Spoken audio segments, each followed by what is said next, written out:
Vamos a ver si vamos rápido,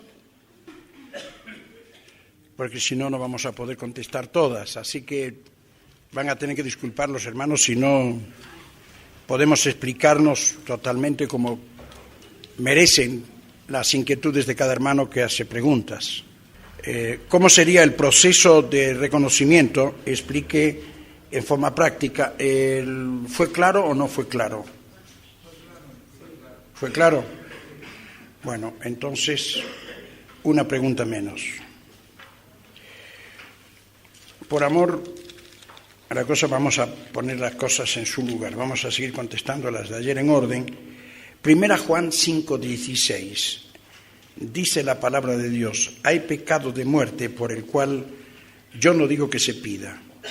¿Y cuál es ese pecado de muerte? Bueno, esta es una tremenda pregunta que no es fácil contestarla en pocos minutos. Comúnmente se cree que hay un pecado de muerte y muchos lo relacionan con varios pasajes de la palabra de Dios y los unen todos juntos, como por ejemplo el de Mateo 12 y los pasajes que tienen que ver paralelos en los evangelios. Cuando ese pecado tenía que ver con Israel, y más que con Israel, con la generación de los días del Señor, no con Israel en sentido general.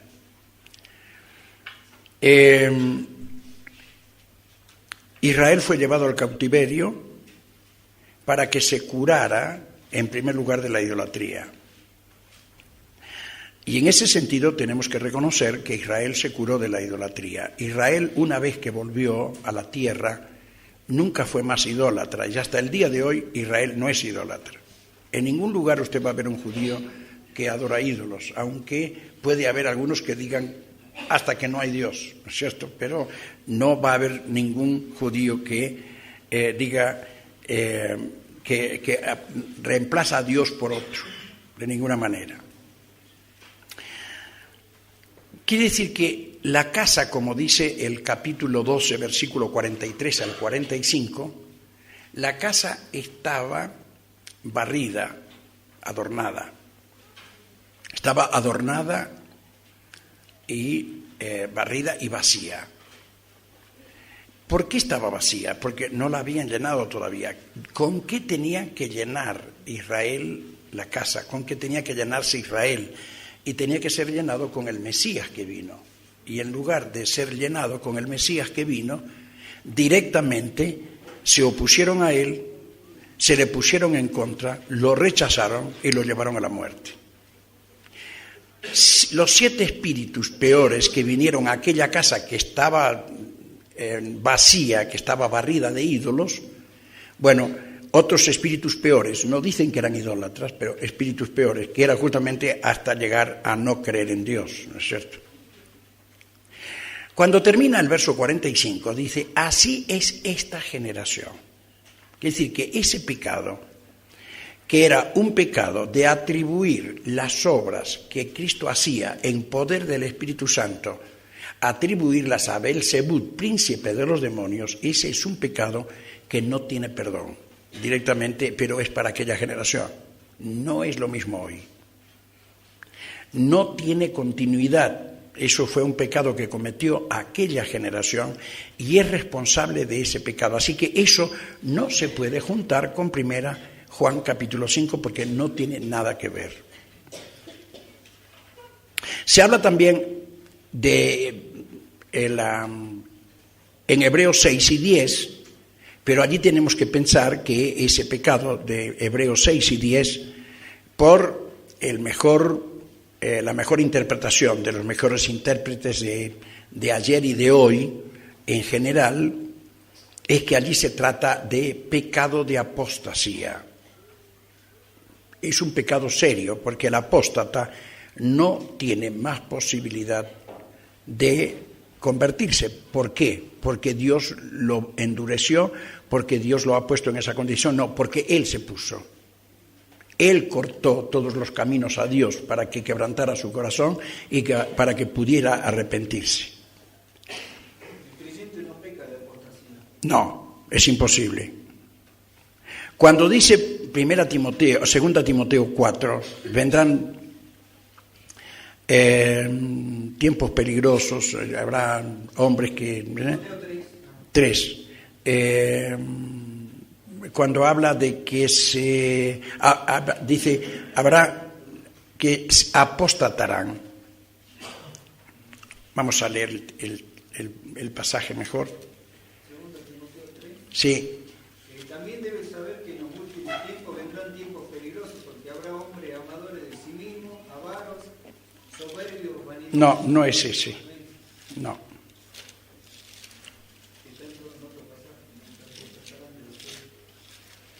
Creo que es el 4, si no me equivoco.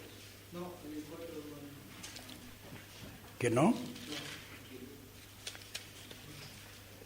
Pero el Espíritu dice claramente que en los posteros tiempos algunos apostatarán de la fe. Capítulo 4, verso 1 de 2 Timoteo. No, dice, te encarezco de Dios, dice 2 Timoteo. Ah, 1 Timoteo, perdón. Sí, 1 Timoteo, tenés razón. 1 Timoteo. Pero el Espíritu dice claramente que en los posteros tiempos algunos apostatarán de la fe. Aquí la palabra apostatar, en el original la palabra es apostemi. Yo voy a decirles una cosa, miren, la apostasía tiene 3 pasos. La primera es apartarse, que es apostemi. La segunda es apartarse rompiendo relaciones, eso es divorcio, es apostasión. Y la tercera es apostasía, que ya no es solamente apartarse, no solamente romper vínculos, sino pasar al bando contrario y luchar contra lo que antes defendía. Eso es apostasía. Ahora, un creyente puede llegar a ser apostemi, quiere decir, puede apartarse, pero no rompe relaciones espirituales si es creyente, no puede romper la relación que hay vital de la vida que ha recibido con Cristo.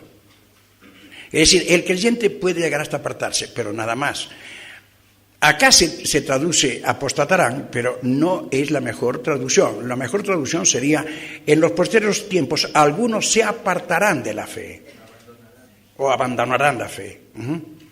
Pero no apostatar, porque ahí la palabra apostatar no es apostasía, sino es apostemi, que quiere decir, es simplemente separarse, apartarse, irse.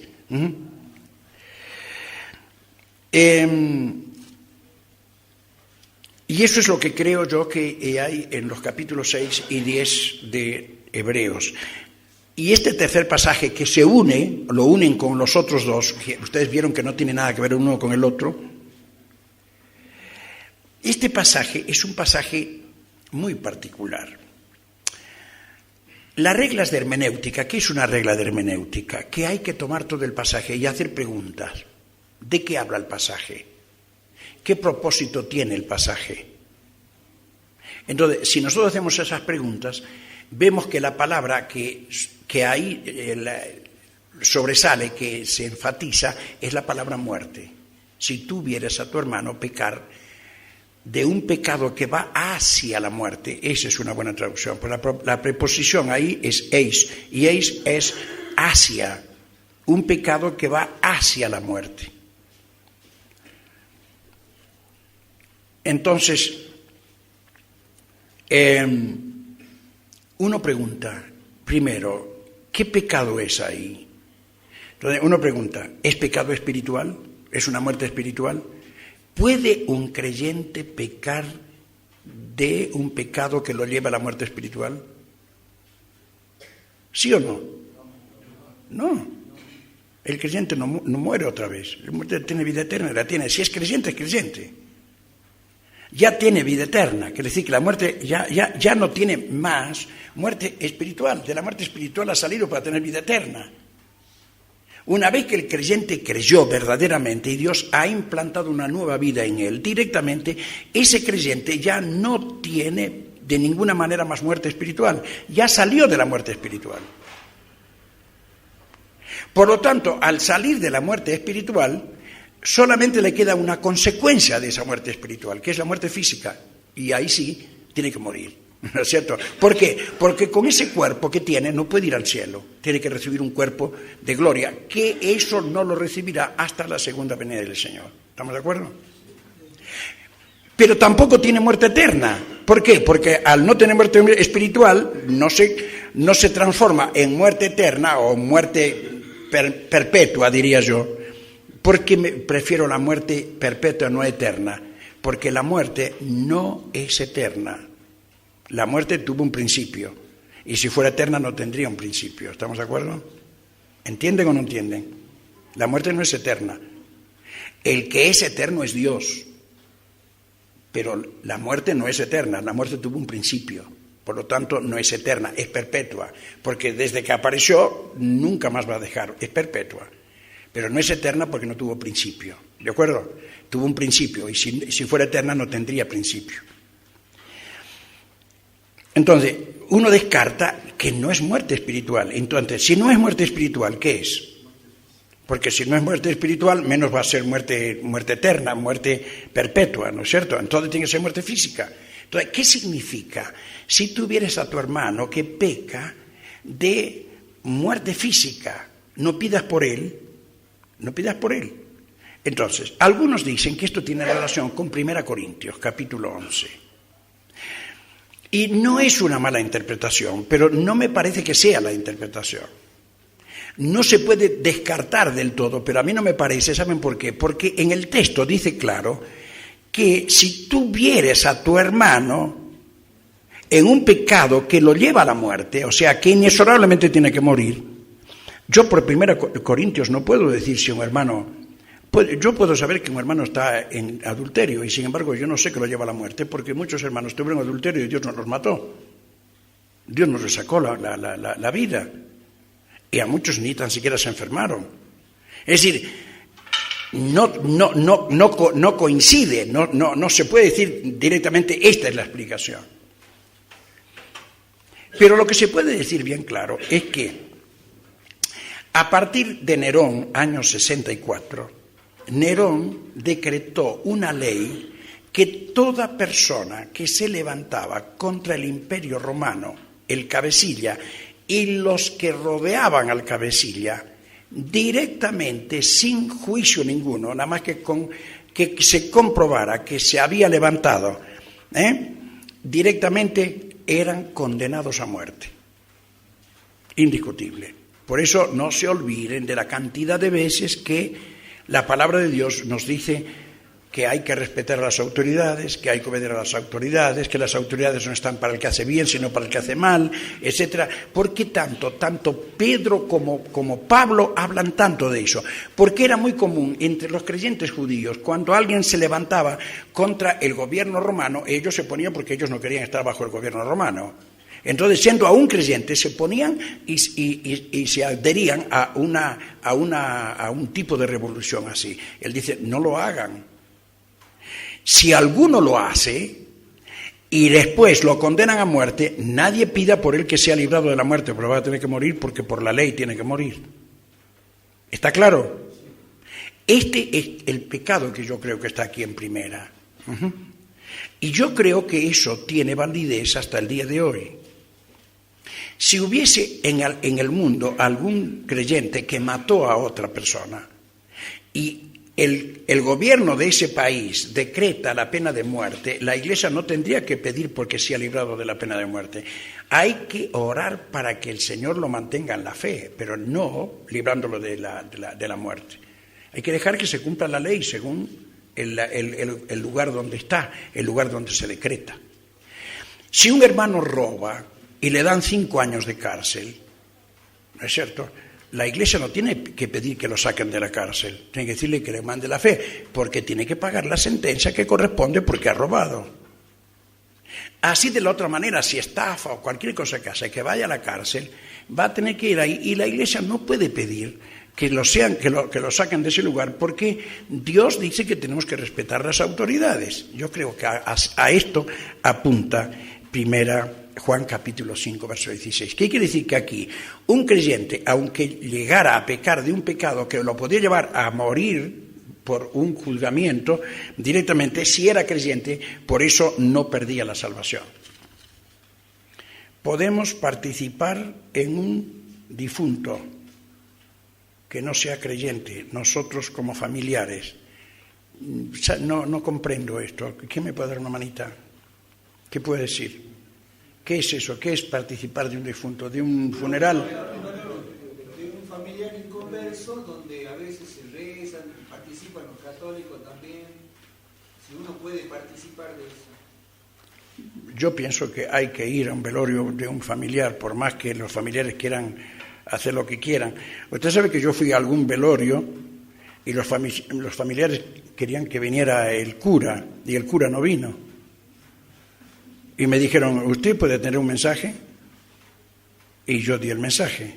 Y si no hubiera ido, no daba el mensaje. Y yo di el mensaje del Evangelio. Nadie se contamina por ir, porque vaya a una... Y ojo que los vínculos familiares no hay que perderlos, tengamos mucho cuidado. Diferentemente si eso se hiciera, qué sé yo, una fiesta, diríamos, con un tinte de religioso, sería bastante diferente, ¿no? Pero ir a un velatorio, hermanos queridos, ¿qué menos podemos decir que un velatorio? Eso nos da también la oportunidad, ¿saben de lo que nos da la oportunidad? Nos da la oportunidad de que cuando termine el velatorio podemos ir a la casa y decir, mire, ¿usted cree que se va a salvar por la misa que le dijeron? ¿O por la misa que le van a seguir dando? Usted no se olvide que si usted no va y paga, no le dicen misa. Y la salvación es por gracia. Primero, que hay que salvarse aquí. Segundo, que aunque hubiese posibilidad, ¿cómo? ¿Sale del purgatorio por plata? ¿Qué negocio es ese? Y tenemos oportunidad. Ahora, si no vamos, ¿cómo le hablamos? ¿Y cómo? Bueno, no viniste a esto y ahora venís a hablarme. No, eso nos da autoridad para hablar. ¿Cómo atender al Señor? Porque soy ciego y no hay quien pueda leer, no habiendo hombre, si puede leer una dama. ¿En dónde? En la casa, en el hogar, en la casa. ¿Y por qué no puede leer? ¿Cuál es el problema que no puede leer la Biblia a una mujer? Creo que se está refiriendo a una iglesia. ¿A una iglesia? Sí, o sea, el único hermano varón que está ahí presente no puede ver, entonces le pide a una mujer que pueda leer. Mire, yo le digo que leer no tiene ningún problema porque no está enseñando. Leer está leyendo lo que dice la palabra de Dios. ¿Cuál es el problema? Si no hay otro que lea. No es un problema. No está tomando autoridad. No se olviden que lo que es enfático es que la mujer no tiene que tomar autoridad sobre el varón. Ahí, leyendo la palabra de Dios, no puede, si no tampoco puede cantar. ¿Por qué le pedimos que cante? No se haga ningún problema por eso. Que lea. Es en el caso del cieguito. ¿Eh? Es en el caso que haya cieguito y sea uno solo. Claro. Pero sería bueno también que nosotros tomemos medidas. ¿Cuál es la medida? Que ese ciego pueda aprender a leer. Hoy tenemos la Biblia en braille, ¿o no? ¿Tú tienes la Biblia en braille? No, pero la Biblia en cassette también. La Biblia pero la Biblia en braille, un ciego que lea en braille, agarra y lee la Biblia en braille y la lee el ciego. O sea, hoy hay muchas cosas que hay que se pueden mejorar. Y si no, hay que hacer como hermanos, que aprendan la Biblia de memoria. Ustedes se ríen, pero los varones en el Antiguo Testamento leían libros enteros, pero no era un libro de 2 Timoteo, 4 capítulos, no, leían 30, 40, 50, 60, 66 como era Isaías, y leían de punta a punta. El anciano que está a cargo de una iglesia puede ser casado o soltero. Una buena pregunta. Todos los requisitos que se muestran aquí es de que un hombre tiene que ser casado. Yo creo que es mejor que sea casado, pero no creo de ninguna manera que el texto nos autorice a despreciar en caso de que haya un hermano que de parte de Dios decidió vivir así porque tiene continencia, porque puede mantenerse, por la obra de Dios quiere no casarse. Yo no creo que puede privarse a un hermano. Por eso la Biblia siempre nos habla de pluralidad. ¿Por qué? Porque si hay un casado, está bien que no es fácil ir a la casa de una hermana que está sola, siendo soltero, pero qué bueno es, ¿no es cierto?, que habiendo muchos, a ese lugar vaya otro anciano que está casado con la esposa, o sí, o no. O ustedes van a ver, aún siendo casados, van a ver a una hermana que está sola y no va con la esposa. Me parece que si lo está haciendo mal. Nadie puede ir a la casa de una mujer sola si no va acompañado por la esposa, ¿está claro? Más un anciano. Entonces, en ese caso está bastante limitado, a menos que invite a alguien que lo acompañe, ¿no es cierto? Pero yo no creo de ninguna manera que está completamente... los textos bíblicos nos dice que sea marido de una mujer, pero si está casado, que sea marido de una mujer, y si no está casado no va a ser marido de dos, ni de una tampoco. No está descartándolo. Yo creo que es muy importante que sea casado, pero es muy importante. Pero en casos especiales de personas bien claras, y hermanos, dijimos antes, si el Espíritu Santo lo pone, ¿quiénes somos nosotros para decir que no? ¿Quién somos para decir no? Y hay que verlo. Si el Espíritu Santo lo pone, querido, hay que aceptarlo. Y yo no creo que el Espíritu Santo no pueda poner un anciano soltero, pero claro, tiene que tener las condiciones como corresponde y tener autoridad. Dice, un hermano encargado de la iglesia. Debemos ir sacando estos lenguajes, esto de que está encargado. Hermano, los ancianos cuidan de la iglesia, pastorean la iglesia. No es un encargado, como le vamos a decir, a él es responsable de la iglesia. No, la iglesia es responsable por sí misma, porque la cabeza es Cristo. Lo que hace los ancianos son conducir, guiar para que Cristo gobierne. No gobierna los ancianos, gobierna Cristo. Los ancianos lo único que hacen es ayudar a que Cristo sea verdaderamente reconocido y que gobierne bien a través de la palabra de Dios. Pero un hermano que cuida de la iglesia de Dios, los hijos son desordenados y viven frente al televisor. No hace cumplir las cosas del Señor. ¿Estará bien ante Dios? Lo dije ayer y quiero que se entienda. Dije, un hermano puede tener un buen gobierno y los hijos no pueden ser lo más correcto. Al revés, puede hacer que no sea un buen gobierno y los hijos sean correctos. Nosotros en el barrio, se ha ganado mucha gente en el barrio, donde estamos viviendo nosotros, y un matrimonio que se convirtió, el padre es un paria, saben que es un paria, ¿no?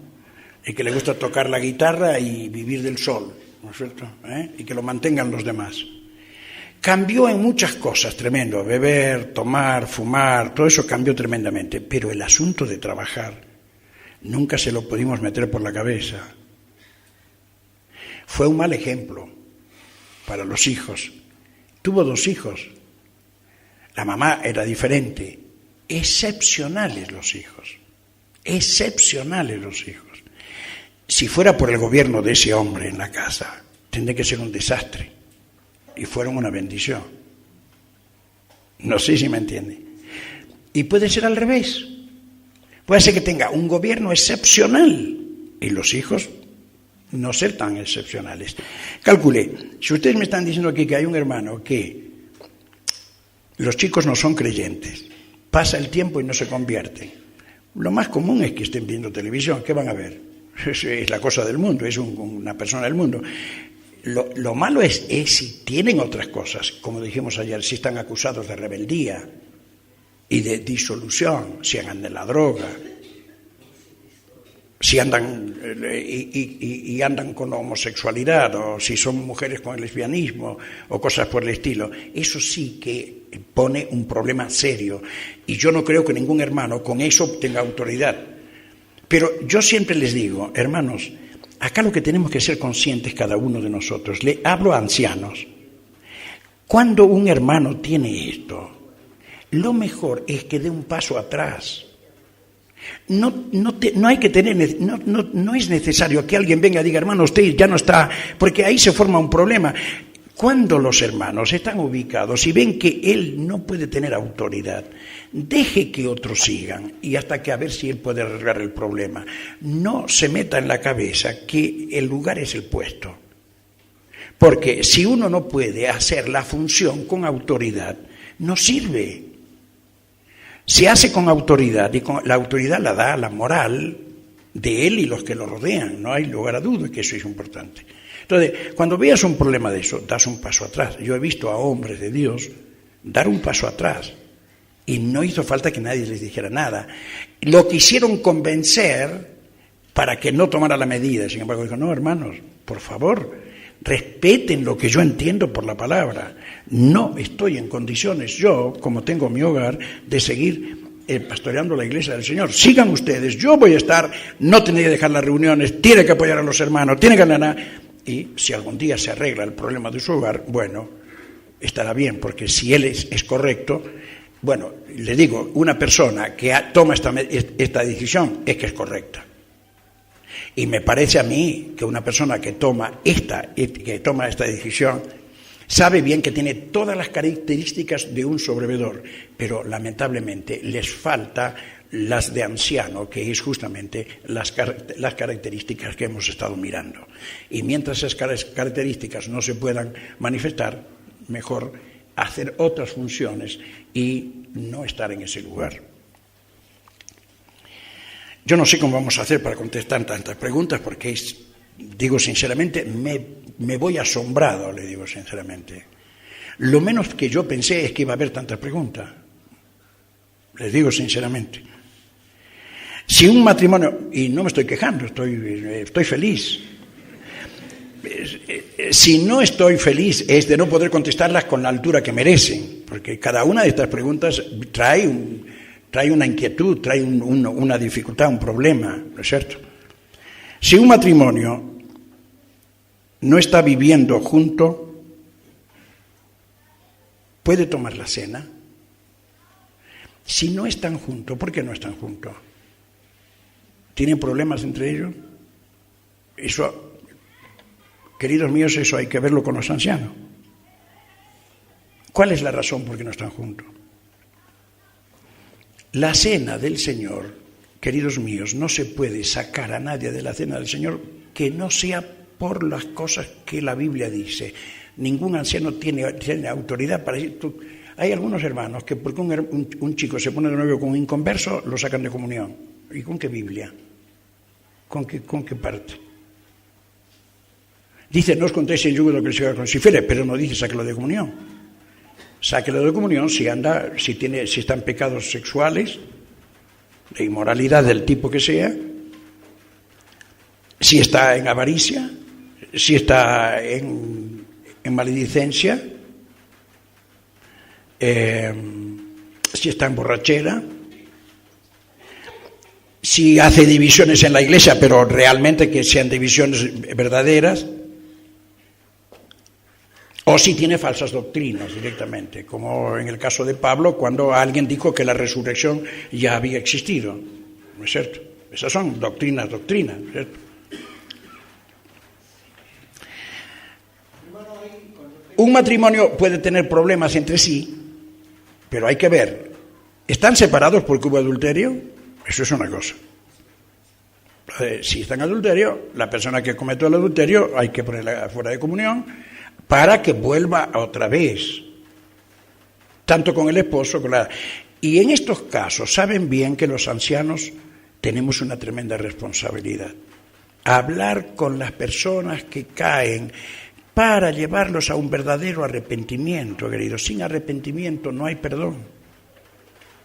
Algunas veces lo que queremos nosotros es que la gente diga, bueno, sí, yo me arrepiento. No, hay que saber realmente que cambiaron no solamente de parecer, no cambiaron solamente de mente con relación a ese hecho, sino cambiaron la actitud de tal manera que es muy posible que vuelvan a repetir ese pecado tan tremendo. Si no los llevamos a eso, van a seguir repitiendo, como ya dije ayer, esto lo expliqué bien ayer, pero esto es un motivo para ver qué es lo que pasa. Todas estas preguntas tienen alguna base. ¿Por qué están participando? Pero yo ignoro por qué están participando. ¿No es cierto? Hay que ver qué es lo que está pasando. Pero si ellas, por ejemplo, es por asunto de carácter, que no están viviendo, y están separadas directamente, pero cada uno sigue al Señor, no está junto con otra mujer, no está cometiendo adulterio y fornicación, eso hay que analizarlo, hay que verlo, por qué, si no tienen eso, ¿por qué no pueden vivir juntos? Hay que tratar de que se junten. Pueden estar juntos, pero separados también. Hay muchos que están juntos y están separados, claro, es verdad. Es verdad, hay muchos que viven bajo el mismo techo, pero no hay comunión, no hay nada, hay puro reto, hay pura esto, ¿no? Está en el mismo caso que este. Uno se ve porque está separado, el otro no se ve. Pero hay que tener en cuenta que no podemos irnos allá de sacar de comunión a nadie sin ir a las causas que la Biblia dice que hay que sacar de comunión. Porque la mesa no es nuestra, la mesa es del Señor. Y yo no puedo sacar de la mesa a nadie que el Señor no saca. Pero tampoco puedo hacer que participe una persona que el Señor dice que no participe.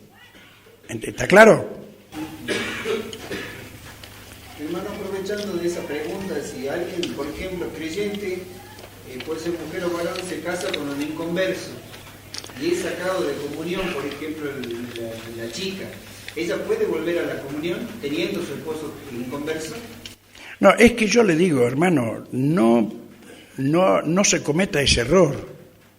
Porque ese pecado de casarse con un yugo desigual no es un pecado que afecta a la Iglesia. No es un pecado como de fornicación, no es un pecado... No, es un pecado que afecta a ellos. La persona va a llevar las consecuencias. ¿Por qué? Porque va a estar peleando, ella va a querer mandar los hijos a la reunión, él no va a querer, o al revés, etcétera, etcétera. Y yo quiero ir a la reunión, él quiere ir al baile, van a tener un problema permanente, van a tener un conflicto permanente. Por eso nos dice la palabra, no os juntéis. ¿Por qué no os juntéis? ¿Por qué concordia tiene Cristo con Belial? ¿Qué? Y le dice, ¿cuántas cosas le dice allí? O sea, ¿qué comunión la luz con las tinieblas? Sí.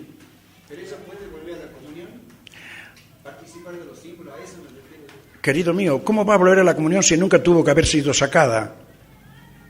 Perdóneme, no se puede sacar a una persona de comunión porque se casa con un inconverso. ¿O ustedes creen que sí? Díganme con qué texto.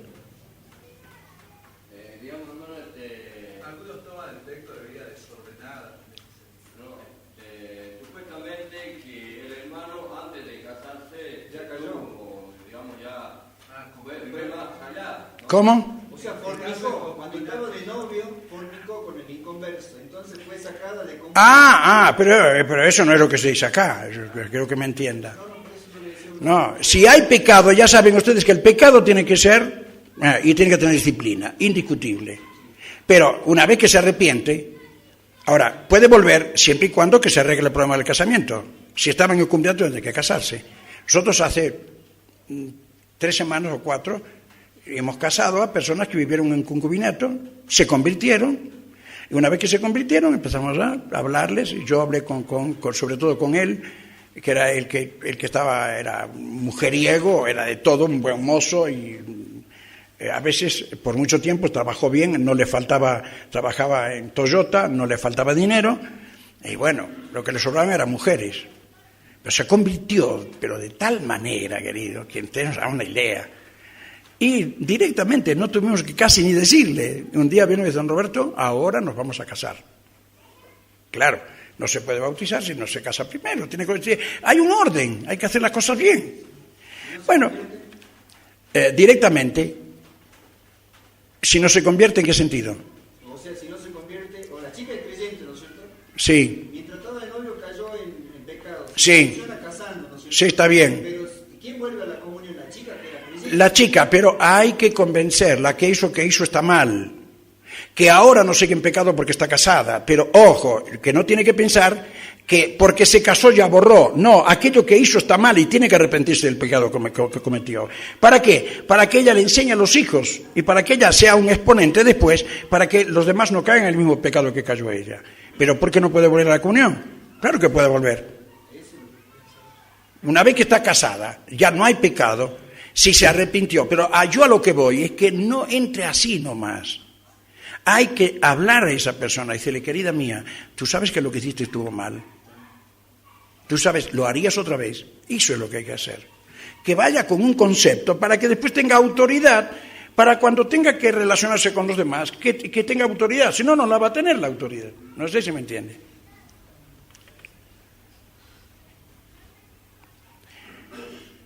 ¿Qué es los abrazos? No, abrazos no. Debe ser que es los asalariados. Estaba faltando una letra, pero más o menos se deja entender así. ¿Podrá ser asalariado? Sí. Puede ser, sí. Sí. ¿Qué son los asalariados? ¿No es cierto? El Señor dijo, ¿qué es el asalariado?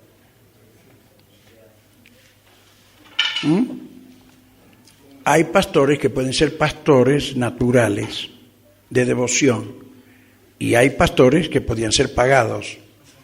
El que es pagado, le importa un comino las ovejas.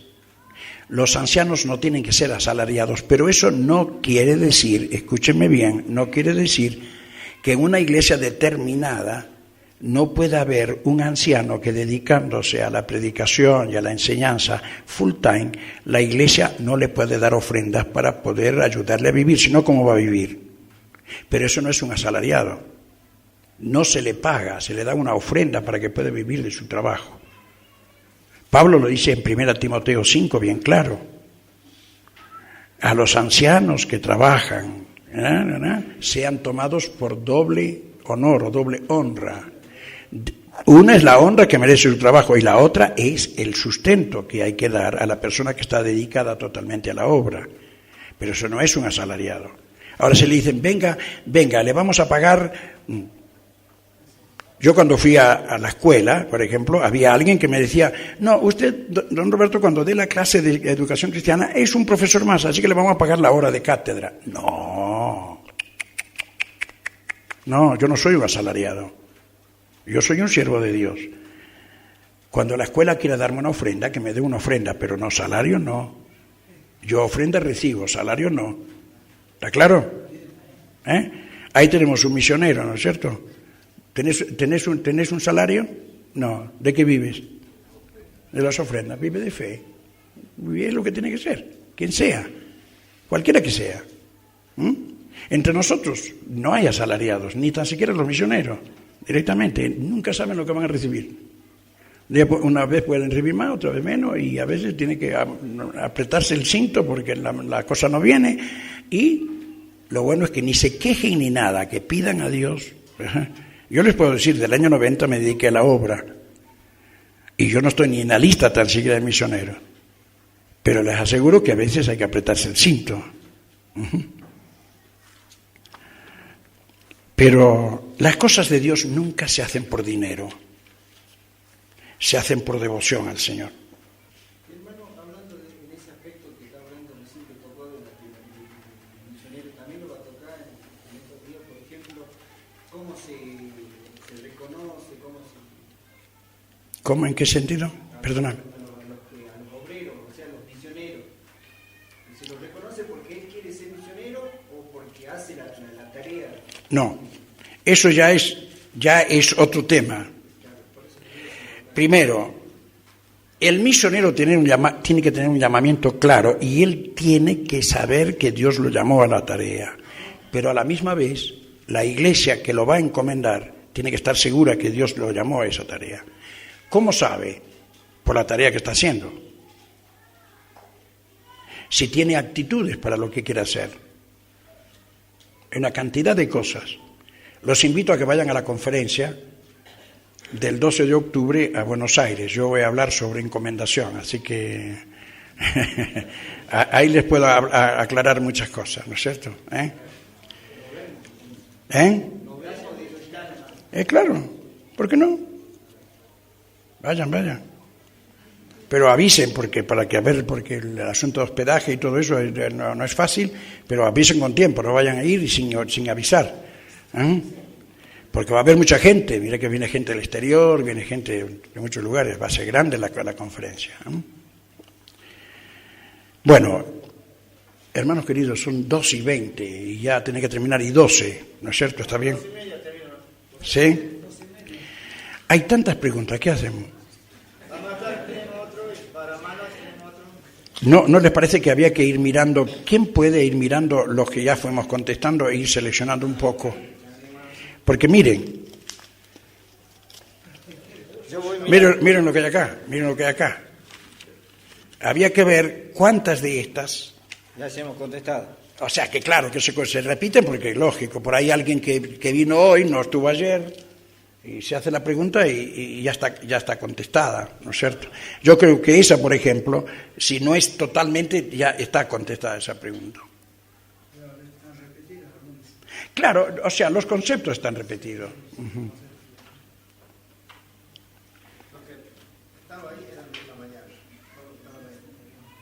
Sí.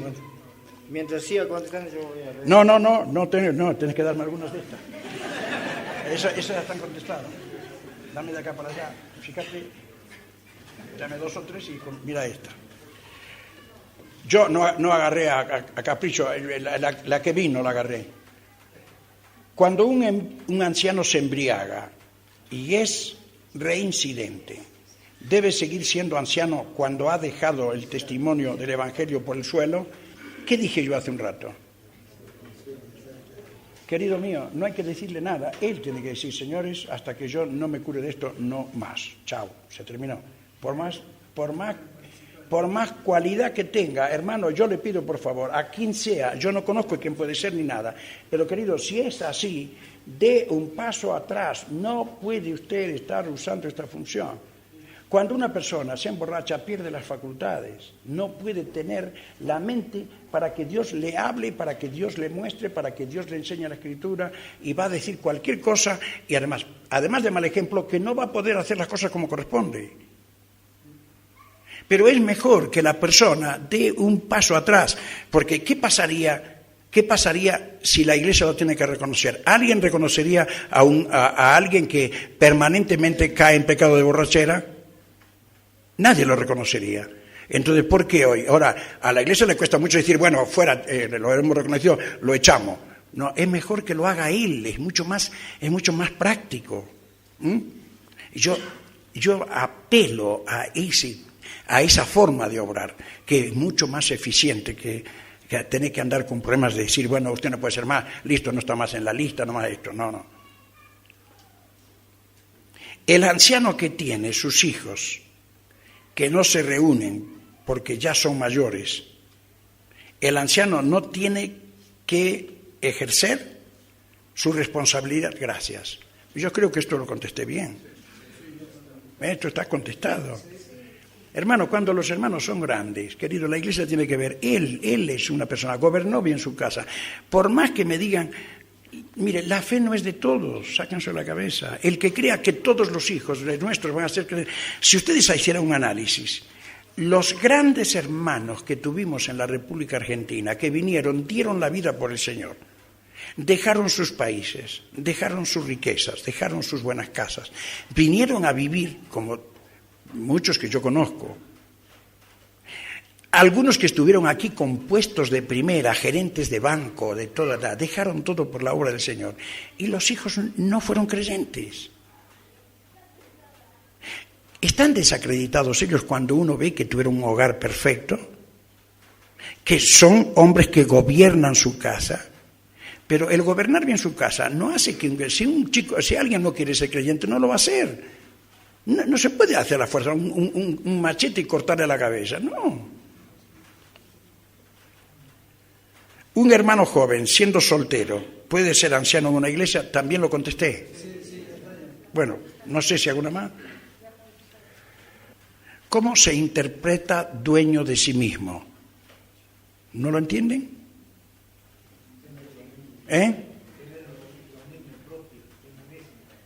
¿Cómo? No, es al contrario. Es no tener dominio propio.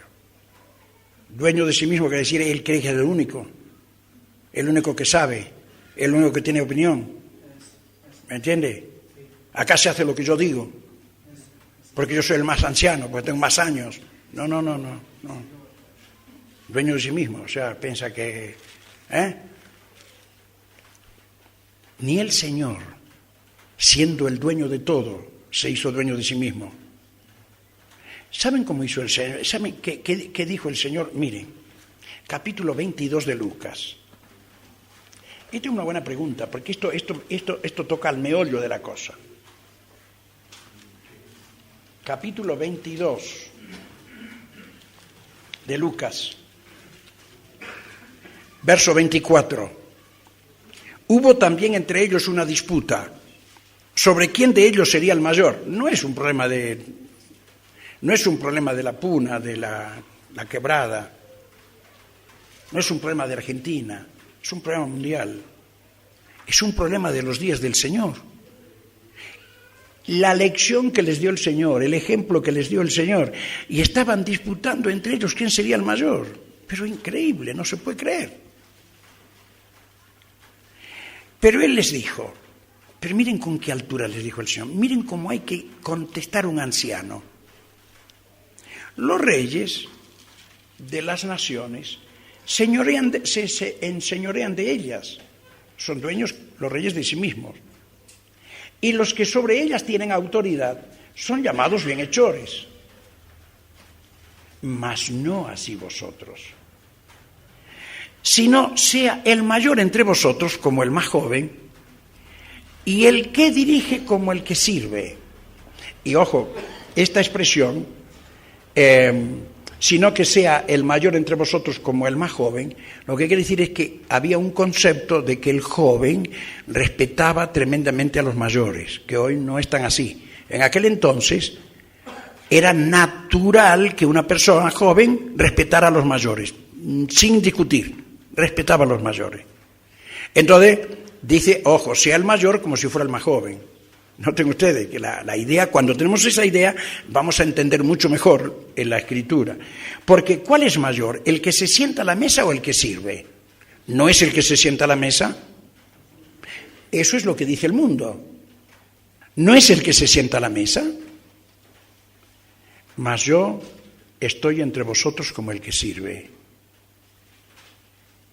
Yo no vine para sentarme a la mesa. Yo no vine para ser dueño de sí mismo. Yo vine para servir. Porque ¿cuál es el mayor? ¿El que se sienta a la mesa o el que sirve? ¿No es el que se sienta a la mesa? Mas yo estoy entre vosotros como el que sirve.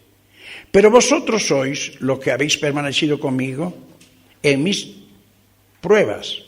Yo pues os asigno un reino como mi Padre me lo asignó a mí. ¿Para qué? ¿Para qué? ¿Cómo? Comáis y bebáis a mí. ¿Dónde? En mi reino. Y os sentéis en tronos jugando a las 12 tribus de Israel. Ajá. ¿Cómo quieren decir? Ahora es el tiempo de servir, no es el tiempo de ser dueño de sí mismo. El más grande anciano es el que más sirve. ¿Estamos de acuerdo o no?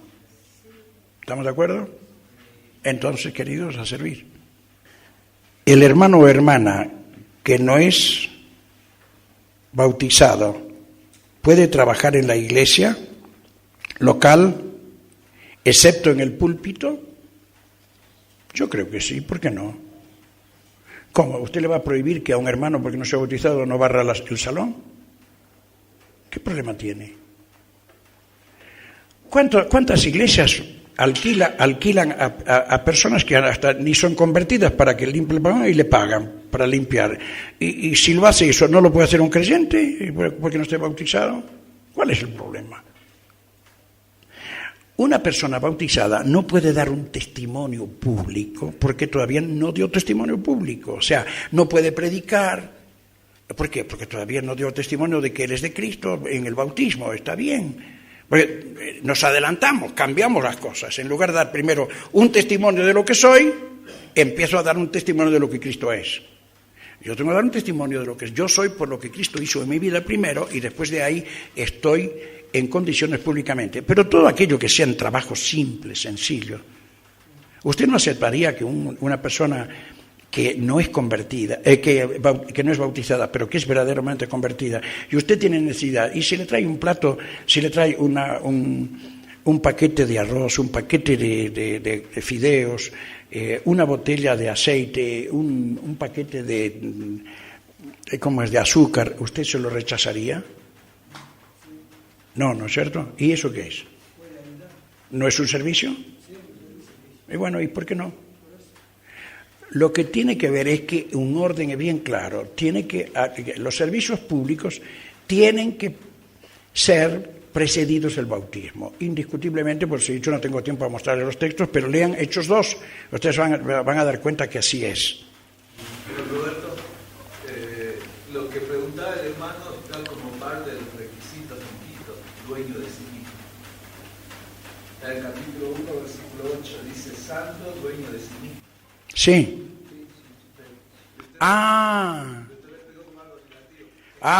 Está bien. Está bien. Hermano, ahí nomás hablando del bautismo. Por ejemplo, en algunas congregaciones. Sí, tiene razón, hermano. Sí. Si viene un niño Sí, usted. de 10, 12 años se quiere bautizar, ¿se lo puede bautizar? Escúcheme, ¿por qué no? Depende de la madurez que tenga, de cómo se entienda. Mi hija menor se bautizó a los 12 años. Yo no tenía ninguna duda. Yo tuve mucha duda de algunos de 15, 16 años, pero no tenía de duda de ella a los 12. La esposa de don, ¿cómo se llama?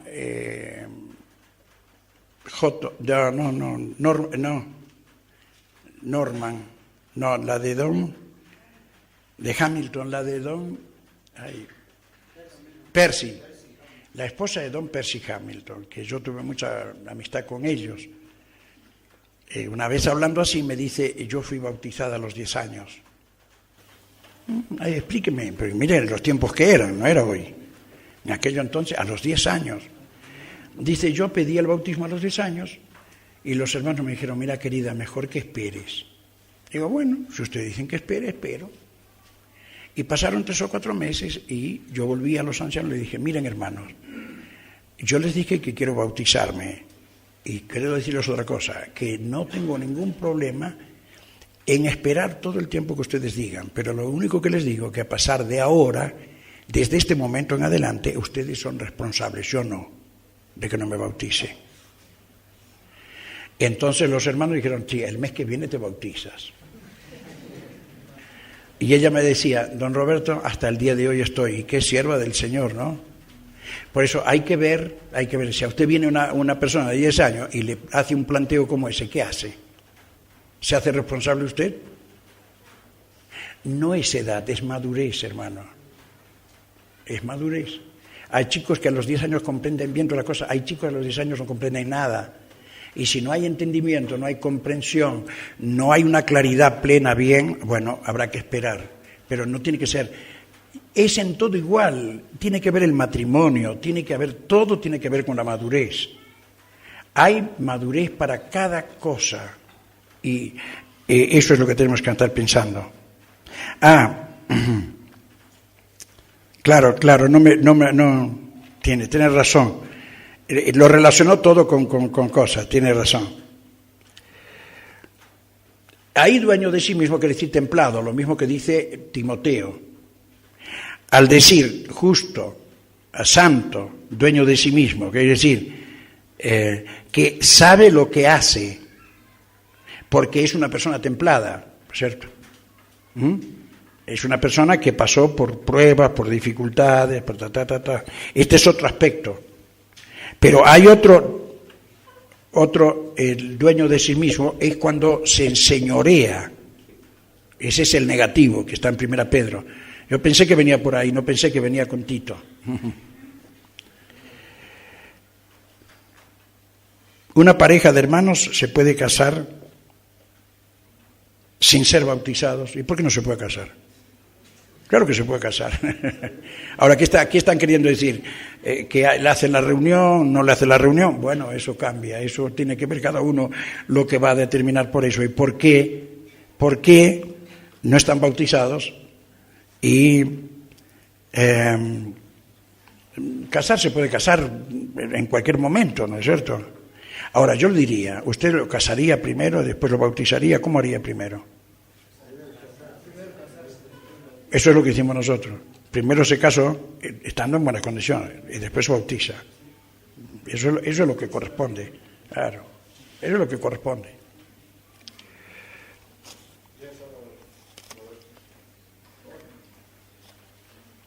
¿Listo?